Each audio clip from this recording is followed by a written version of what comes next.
It's my pleasure now to introduce to you Doug Robbins, Father Doug of the Roseland. I've known Doug for, I think, coming on 29 years now.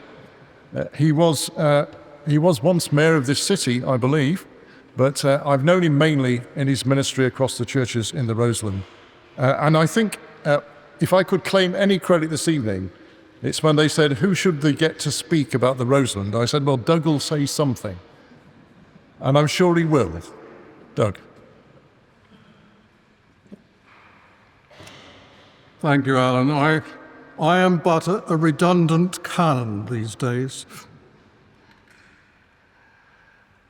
Philleigh is one of the smallest parishes in Cornwall and is the smallest of the whole of the Roseland.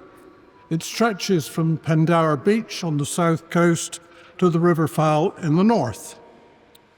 Despite its small population, there's always been a strong community spirit in Philleigh parish.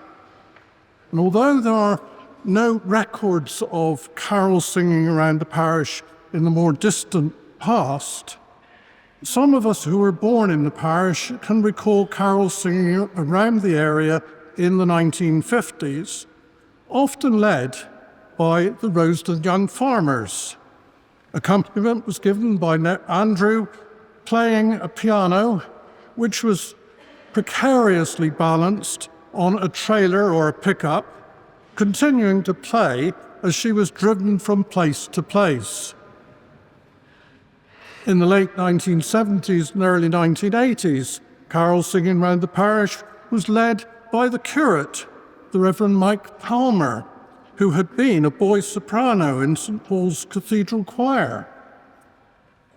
The pattern was usually to start at Dingle's cottage at Truro, head back towards the Roseland Inn in Philleigh village, stopping to sing wherever there seemed to be anyone at home. No one got away with it.